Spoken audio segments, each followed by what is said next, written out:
A classroom. The teacher's voice fills the air. Children chatter, laugh, pass notes, whisper jokes, but in the corner there is one child who doesn't join in. They sit quietly, eyes lowered, hands folded, waiting for the noise to pass. Some call them shy. Some say they're just well behaved. Others dismiss them as strange, antisocial, or even arrogant. But few ever stop to ask what's really happening inside the quiet kid's mind. Because silence is never empty. Silence is filled with meaning. And the quiet kid's silence tells a story that often no one listens to. For some, the quietness is born from fear. Maybe at home, speaking up led to punishment, ridicule, or being ignored. Words felt dangerous, so silence becomes safe.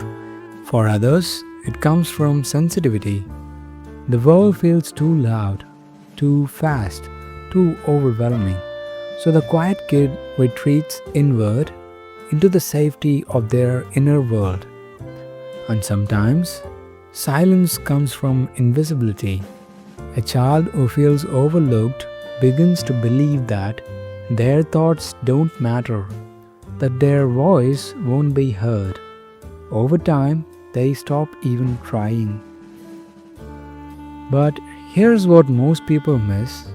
Quiet kids are rarely empty. They are observers. They are thinkers. They notice the smallest details that everyone else overlooks. They feel the emotional undercurrents others never sense. While others speak quickly, the quiet kid processes deeply. Yet, in a world that rewards volume, confidence, and constant expression, that depth often goes unseen.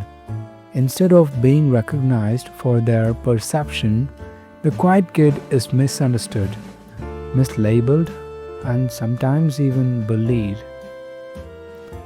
Imagine what that does to a child's identity. Every comment of, "Why don't you talk more?" every laugh at their hesitation, every dismissal of their inner world writes the same painful message. Something is wrong with me.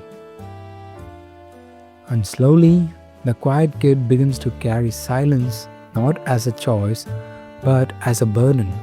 A belief forms. Maybe I'm not meant to take up space. Maybe my thoughts are not important. Maybe being invisible is safer than being known. But let me tell you something important. Inside the quiet kid is a world of imagination, of unspoken strength, of truths that haven't yet found their voice. Their silence isn't weakness, it is survival, it is adaptation. It is the mind's way of protecting itself until it feels safe enough to speak. And if you have ever been that quiet kid, sitting in the corner watching instead of joining, I want you to know something. Your silence was never emptiness. It was meaning. It was protection. And it was strength, even if the world never recognized you. But what happens when that quiet kid grows up? When childhood silence turns into adult patterns, that's where the story becomes even more complex and even more important to understand. The quiet child grows up carrying more than memories of silence. They carry habits, beliefs, and coping strategies that shaped survival in a world that didn't notice them. Some adults remain invisible by choice, moving carefully through social spaces, hesitant to speak, always observing before participating. They may avoid attention, not because they lack thoughts, but because their early experiences taught them that being seen comes with risk. Others overcompensate. They push themselves to be perfect, to perform, to succeed in ways that makes their presence undeniable.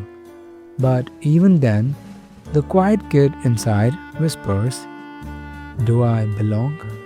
Do I deserve this?"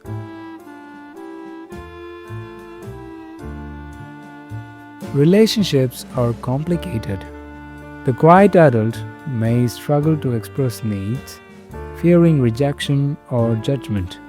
They may absorb the opinion of others, deferring to avoid conflict, yet secretly feeling unseen. And when they finally speak, it can feel terrifying, even unnatural, because their inner world is vast and private, and exposure feels just like vulnerability. But there is a hidden gift in all of this. Quiet kid grows into adult who are exceptionally observant, empathetic, and intuitive. They notice details others miss: the hesitation in a colleague's tone, the unspoken sadness in a friend's smile. They are often the ones who truly listen, the ones who hold space for others without judgment. Their minds are rich with creativity, reflection, and insight. A quiet adult may be a writer, an artist, a thinker, or a healer. Someone who transforms observation and depth into wisdom and connection. The challenge is reclaiming their voice without betraying their nature. Because silence can be protective, but it can also hide potential. Healing for the quiet kid is learning to balance listening with speaking. It's realizing that their thoughts matter, their feelings matter, their presence matters. And here's the truth: quietness is not a flaw, it's not a deficit, it is a rhythm, a way of being that allows depth, patience, and empathy to flourish. The quiet kid, once invisible, can become an adult whose voice, when chosen, resonates with clarity and power, because it is deliberate, thoughtful, and authentic. If you were that quiet child, remember this: your silence was never empty, your presence was never meaningless. The very qualities that once made you invisible are the same qualities that can make your voice unforgettable. Your quiet is not weakness, it is the source of your strength, your insight, and your depth. And maybe, just maybe, the world needs the quiet kid you were and the wise adult you have become, now fully awake to the power of listening, observing, and speaking from a place of truth.